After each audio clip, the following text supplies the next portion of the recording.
Welcome to GM Talks. Today we're gonna look at a nice little weapon you can use as black if you want to play for a win against 1e4, the move you will meet most often. And it's a good weapon. It's a really good weapon because it's easy to learn, it's solid and yet aggressive. And to be honest, your king is not as much in danger as white's king. Can all this be true? Yes, it can. So let's get on with it. I used this weapon in the Danish Rapid Championship, and we're going to see two games from there where I'll give some opening tips along the way. And hopefully you will be more or less ready to start playing this line immediately, at least in blitz or something. So let's see, e4, that's what you will need more often, and c6. And the appealing thing about the Caro-Kann, the appealing thing is there are not that many forced lines, so you will not face an opponent that just ramble off 20 moves and make a draw like perpetual check, like you can get in the Najdorf or in the Svesnikov or in the martial attack or something like that. So it allows you to play for a win, and a lot of strong players has also discovered this. So the last many years, if black wants to play for a win against e4, he often goes to the Caro-Kann. And in the old days, it was known as the poor man's opening, but not anymore. And black plays d5. He will play d5 no matter what white does after e4. I think maybe on e5 he could play d6. I don't know. Okay, let's see here. White has many options. The most annoying, which we will see in the next move, is e5. That's also the main line. We have had some discussion about that. You can also take, Jonas did that against me in blitz. It's also a good line, which will lead to a Carlsbad structure. And by the way, we have a great masterclass on the Carlsbad here in GM Talks, so you can check it out. But this is, of course, the old main line, or the main line, just defending the pawn with the knight. Looks natural, and black takes, and knight takes, and now knight f6. There are like three natural moves for black here. Knight d7 is not a bad move. It's very sound. You're just preparing knight f6, kicking the knight and not allowing a double pawn, which maybe not a big problem. Also, bishop f5 is the big old main line, and a guy like Firusha still play this way. But we're gonna play it the aggressive way.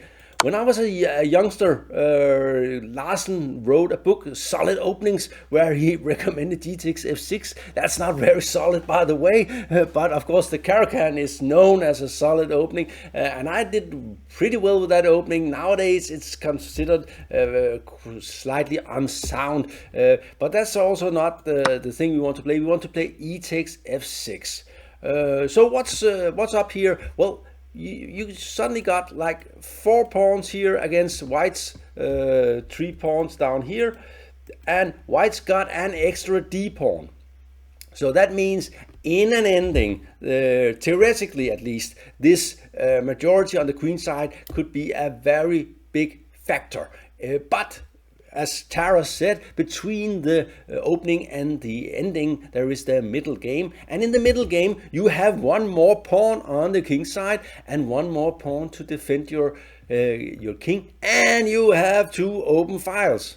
So this has, and black has been doing pretty well. I've talked about this line earlier. Shandov wrote about it in his book on the Caro-Kann, and I started playing it, and then I stopped because I was afraid of e5, but also because white started to know a little bit more about how to play here. But then I looked at it before the tournament and realized that it's not so big a problem. I think c3 is still the main line, but you can play bishop e3, you can play bishop e2, you can play bishop c4. We'll get back to that in a later videos, because I played some blitz games in the title Tuesday. Bishop d6, all natural move. That's the where you want to your bishop c d2, castle, and queen c2, setting up a battery on here. And if I go, for instance, g6 here, white will of course go h4, and it's already starting to look a little bit scary on the king side, right? You can also play h6, which was an old line, but that looks you don't want to really do this. Basically, you don't want to move f or g pawns too early, because when you move double pawns forward, they become weaker. When you move double pawns forward, they become weaker. That's more or less a known fact. So remember that. So you want to stay sort of cool, calm, and collected. But the reason why this has been very popular for black is you give a check, and you go h5, and it looks so weird. Why black's king is here? White's king is here, and what to do? The thing is, if white wants to castle queenside, black will actually usually get a pretty tough attack on the queen side with something like b5 and a knight here to b6, maybe bishop here, and a lot of pieces will point that way, and it's not that easy to get something going here, because this sort of prevents pawn storm breathing. Anyway, white has sort of given a little bit up on castling queenside, so they started castling kingside, and black goes here, and it might continue. It could continue. It's not impossible to let it roll down the line for white. It's not, but my opponent here, Christian Altenburg Eriksson, decided to stop it, but that weakens g3, it weakens the different squares here, and now white will have weaknesses over here no matter what. But of course this one is weak. I should use another color. I might end up losing it. And knight d7, just developing my pieces. Bishop d2. He could play bishop f4 because rook takes, queen takes, bishop takes, queen h5 is probably a little bit annoying. I don't know. Knight f8, and basically I want to amass a lot of pieces on the king side, and he will have some problems getting his pieces out. And also, I have different ideas. Basically, I'm bolstering. At the moment, I'm developing my queen. I might play c5, but another idea is to play queen c7, bishop c7, queen d6, and make a battery down here. It often happens later, especially if he can't play bishop f4. Rook e1, bishop d7. Just getting ready to play rook c8, bishop b8, something like that. Just having very solid position. I'm hoping to run over his king very soon. And of course this could get weak, but on the other hand, most of the time I will get some compensation when he wins it. Okay, f4, and it seems like everybody wants to play f4 in these kind of positions with white. I had this in a later game, and it does weaken a whole bunch of squares, like this square, this square, this square, and this square. So a lot of squares, even this square. So a lot of squares just got just to try and win this pawn. That's not really that relevant. So it's not really something you should worry too much about. Rook c8, I'm not sure that's the best move, but it looks. I kind of always like to have these kind of setups, especially with little limited time. And f5, just cutting things off here, but and getting ready to win this somehow. But this also makes this bishop and this queen very effective, and my king is very safe. As you can see, you can almost feel it that my king is much safer than white's kings. Okay, c5. Here comes the counterplay. Queen d1. He's getting ready to. He would want to go here and win the pawn at some point. Queen b6. Of course, annoying. Hitting this way and hitting that way. b3. And I decided to take. He decided to take with the knight, and he's ready. The queen is coming out. Bishop b8. I might. I'm not sure. That's maybe not the best move, but I have some ideas of queen d6. Maybe queen c7 is more like it. So bishop f4 can be met by queen takes c3. So queen c7 is probably threatened by bishop b8.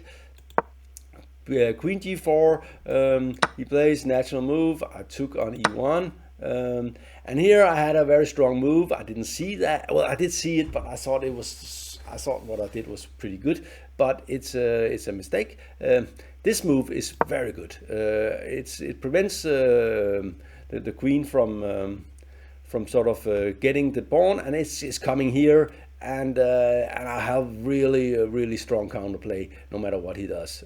He should be very scared here.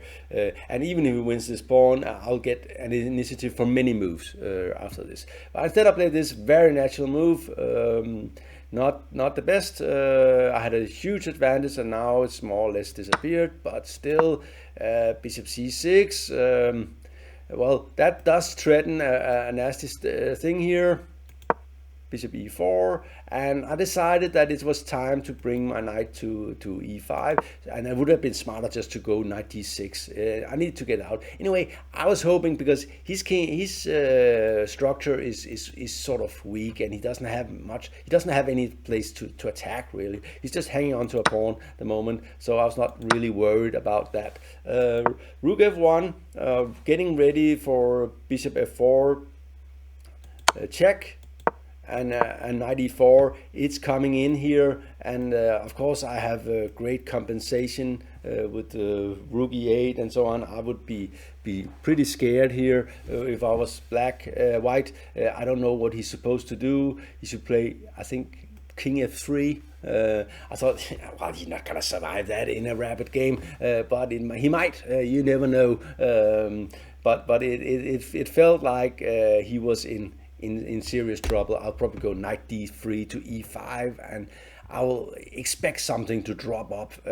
He played knight f3, and here it goes. Ooh, black to move and win. Can you find it? Well, there is the baboon rule, right? All checks, all knight moves, and all takes, and this is 2 out of 3. So you got a little hint there. And I played this move. Oof. Oh, that felt good. That felt really good. And I, of course, if he takes, then knight e4 is coming. Oosh, with the double attack here. So the queen is lost, but my queen is also hanging. So he went walking. And of course, if he goes walking here, I take this one, but I take it anyway because I'm threatening the queen, and I'm attacking here. And of course he played queen c4, and I was, to be honest, I'm a little bit disappointed with myself here. Of course the next move is easy, rook e8, getting the rook in, and here I played bishop f2, but of course I should have played queen f2. Queen f2 would have been such a nice move, just mating with the bishop instead of the queen. I did play bishop f2, and he resigned. The ending could be this here, and checkmate. So that was a very typical Caro-Kann win in the e takes f6 line. But to be honest, that's not all really what we were that worried about. We are worried about 1e5. So let's get into another game I played against in the same tournament. And it's not really, I'm not sure the line I played was good, to be honest. But let's see. And I will switch it over like this. Okay, so I'm black against Daniel Westerbeck-Peterson, and I play the Caro-Kann. I've actually wanted to play the Sicilian, but I decided to play the Caro-Kann. But also he used to play c3 against the Sicilian, but apparently he does not do that anymore, which is a little bit boring. Like all Sicilian players can agree that the c3 players are the scum of the earth. They don't have an right to exist, right? They are ruining the beautiful Sicilian with their clumsy c3. Anyway, let's see here. The Caro-Kann e5. and this is the best move, I think, the most dangerous move for black. I played c5 against Raka in the Bundesliga in real game, and lost horribly, so I decided, okay, I have to learn this move. Also, the idea behind the Caro-Kann is to play bishop f5, get the bishop out without shutting it in. And by the way, I don't like the French for black, so this should make me happy. But the problem is with the bishop here is not that great. It used to, if white it doesn't play well, it's a good piece. But if he plays well, then there's a lot of things here, and it's very interesting strategic positions. I play, I don't know what, I saw this Larry Christiansen game we also saw, and I thought that black's position looks interesting, so I decided to do the same. Just play h6 and get the bishop out of the way so it doesn't get hurt, and then put the knight, and probably I should have put it here, but I decided to put it here, but let's see that. Anyway, this is all theory. a4 is also natural. I can play rook c8, I can play all kind of things. Knight d6 is not a bad move, I think. He probably has to play something with g3 and h4 to get the knight away. But knight f5 I kind of like. The knight is very annoying for white here, but usually it can be kicked. And a5, an all natural move, getting space on the queen side and making sure that the c4 can come without take and knight b6 to d5.